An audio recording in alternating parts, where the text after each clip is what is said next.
The Baltimore Ravens have signed running back Le'Veon Bell to their practice squad after a season-ending injury took out J.K. Dobbins in the preseason finale, and running back Justice Hill tore his ACL in practice last week and will be out for the year. The Ravens were only left with Gus Edwards as the only back with prior experience going into this year, and they got Le'Veon Bell, someone who came over into the Chiefs last year and contributed a little bit, but not as much as people probably would have liked.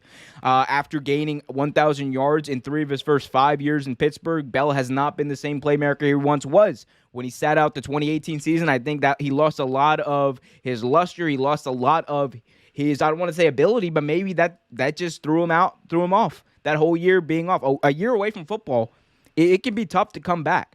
He only totaled 328 yards all of last year, and that is with the Jets and the Chiefs combined. In 2019, he had an opportunity to go to Baltimore in free agency, but instead he chose not to do so. The Ravens ended up signing Mark Ingram, who, by the way, made the Pro Bowl in 2019 before being released this past offseason. So Ravens have a plethora of injuries at the running back position.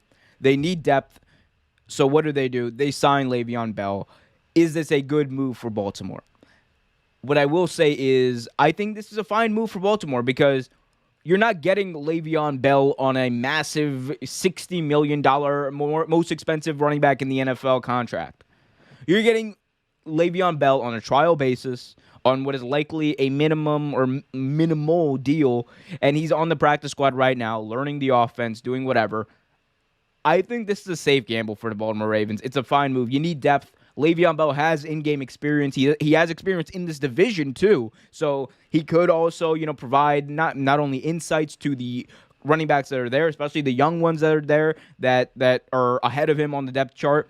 He could provide some knowledge about playing in that division, playing on the different fields, because we know Heinz Field is a very, very hard place to play, especially if you're a running back. The field gets torn up very easily. So there are different things that he offers. He also offers, I think, still a lot of ability. I think a lot of people, including myself in the past, have slept on Le'Veon Bell's ability that he has left, because we saw what he did in New York. He didn't pan out well. We saw whatever he did in Kansas City. They went to a Super Bowl, but it wasn't because of him. He was not the critical part of that team that led them on that Super Bowl run. Le'Veon Bell was just kind of there. He was a back that got in there sometimes and made plays, and that's what I think he can be for Baltimore. I think Le'Veon Bell can come in, after he learns the offense, after he gets elevated from the practice squad, assuming he gets elevated from the practice squad. Le'Veon Bell can come in, and he can be a good receiving back for Lamar Jackson and the Baltimore Ravens. He can be, another back, because they like to use a lot of backs. The Ravens have been one of the highest running team in recent NFL history, at least. They had 3,000 yards of rushing offense all of last year. There was talk this year with J.K. Dobbins, Gus Edwards, and Lamar Jackson that we could see the first ever trio of 1,000-yard rushers. So it's not that that there's not going to be opportunity for Le'Veon Bell. The question is, how much of that opportunity is he going to be able to take advantage of? And, is he, at this point, washed up? I think we'll find out. Like I said, I stand by the fact that he is still a very dynamic runner. And he might not have the same elusiveness. He might not have the same speed, especially that he used to have. But I do think he provides a little bit of a spark and something different than that of a Gus Edwards. Something different than that of even Lamar Jackson, because Lamar Jackson's a very agile and speedy guy. Gus Edwards, they call him the Gus Bus for a reason. He runs through people. Le'Veon Bell, he can do a little bit. He's very agile. He's not that fast, but he still has a little bit of that truck move left. He's still kind of elusive. He's a one-cut type of back. He'll sit back there, wait for the hole to develop. But again, he's not as good as he used to be. So let's temper temptation, Baltimore Ravens fans. But Le'Veon Bell, it's something that can't hurt the Baltimore Ravens at this point.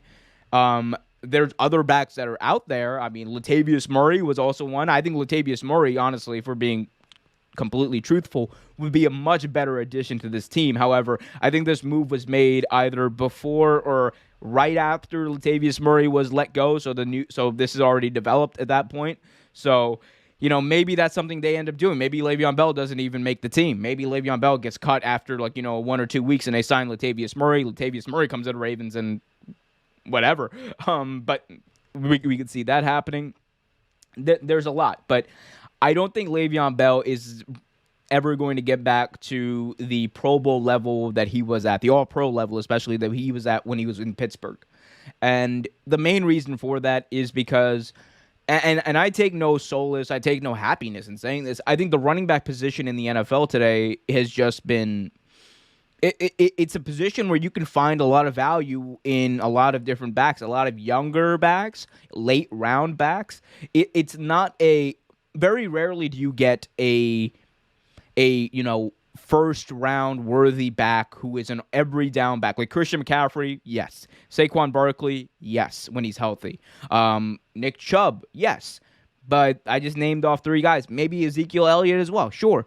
After that, the list it gets really slim after that, because there's a lot of people who have very similar ability. There's a lot of running backs, especially younger running backs, who are on contracts that are team friendly, that aren't getting paid that much, so that's why we've kind of seen a little bit of a decline, or a lot of decline actually, in the value of the running back position, especially when it comes to running backs getting that second contract.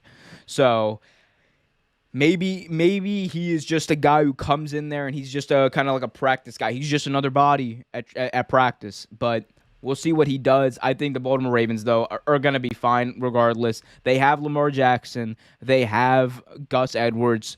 I think they're going to bring in someone else. Thanks for watching this video from Real Take Sports Talk. Remember to like, share, subscribe, hit that notification bell so you get notified whenever a new video is released. Also, remember to check out our live show every single Thursday at 8 p.m. right here on the YouTube channel. And remember, keep it real.